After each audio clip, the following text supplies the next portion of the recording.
Welcome to my channel, Winning in Life Empowerment Academy with Professor Bimbola Komalafe, and thank you for taking time to listen to me on my channel. We have been looking at battling exhaustion, okay? So we're going to continue on how we can conquer exhaustion using our subconscious mind, okay? Like I said, whatever you impress on your subconscious mind will be expressed on the screen as a condition, as an experience or circumstance, okay, or even an event. So you must be careful what you put on your subconscious mind, what you let go through your conscious mind into your subconscious mind. Whatever you entertain in your conscious mind will be impressed, okay? So watch your thoughts, as your thought is the action and the reaction is the automatic response of your subconscious mind. Always remember cause and effect. The cause is the thought, and the response or the result is what the effect of what happens. So in this case, what you're thinking or what you're thinking about is the cause, and the response or the outcome of what you get is the automatic response of your subconscious mind. So again, your thought is the action, and the reaction or the outcome is the response of your subconscious mind. So when you're exhausted, okay, when you feel tired, overwhelmed, either physically, emotionally, or mentally, that is the result. That's the response of your subconscious mind to whatever is going on around you.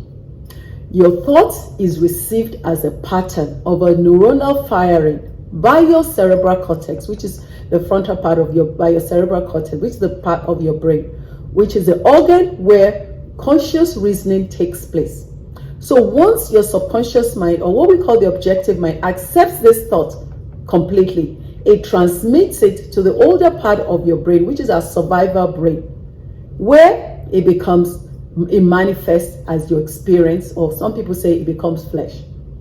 So we said previously that our subconscious mind, it does not argue with you. Whatever you give it, it'll take it.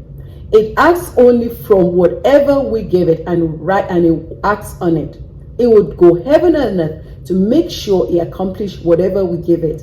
It accepts the verdict or the conclusion of your conscious mind as final. This is why it's always important for you to make sure what you're writing on your subconscious mind is what you want and not what you don't want, because you're writing on your book of life with every thought that you impress on your subconscious mind.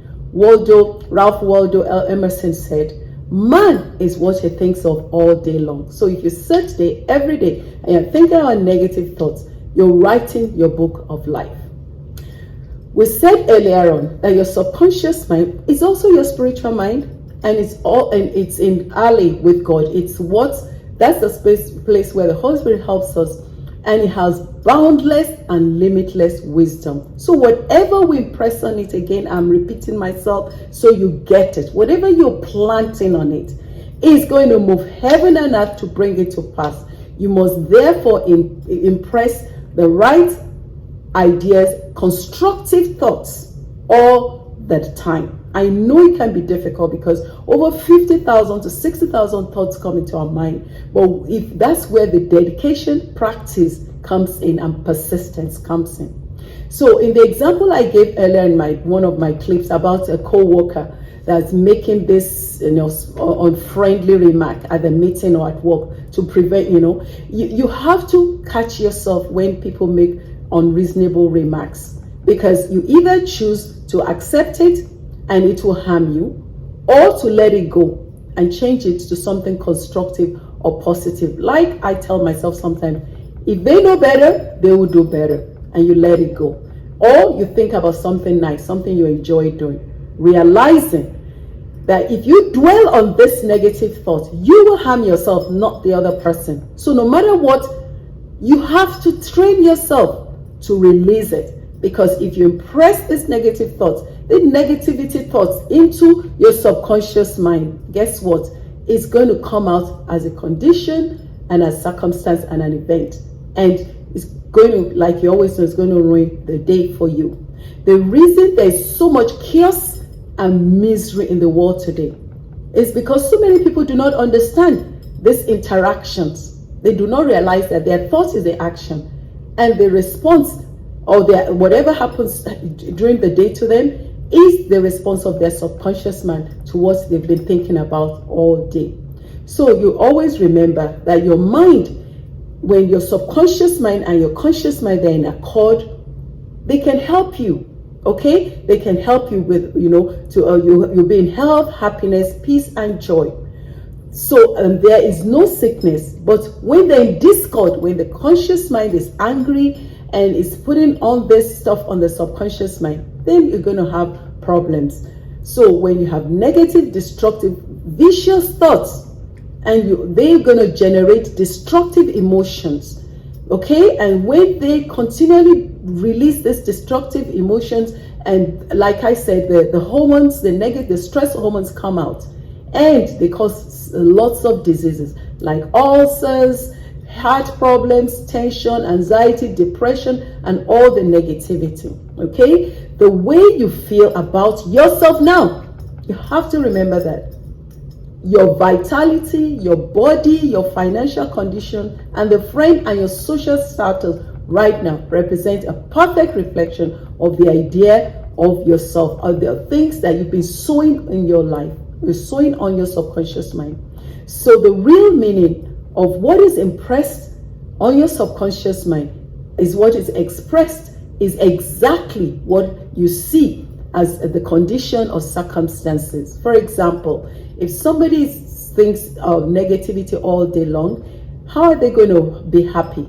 Because they impress negative stuff, and so the emotions will be depression. We injure ourselves with negative ideas, thoughts that we entertain. So how often have you wounded yourself by getting angry, fearful, jealous, and vengeful? These are poisons that we have entertained on our subconscious mind.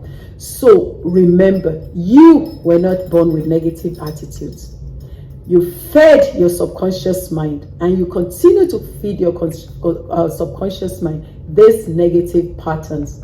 So as you continue and you persist, then you're going to be miserable. But if you change, okay, and tell yourself, I wasn't born with this, so I can do this. I can train myself with persistence, dedications, and diligence. I can help wipe out majority or replace the negativity in my subconscious mind. So always remember, we are going to be talking about the tools and things that we can actually do to help us erase negativity that we have put in ourselves over the years. Aristotle said, and I quote, "It is a mark of an educated mind to be able to entertain a thought, okay, without accepting it." Again, it is a mark of an educated mind to be able to entertain, okay, a thought without accepting it. So thank you once again for taking time to listen to me on my channel. This is Professor Abimbola Komolafe, and do have a winning day. Thank you.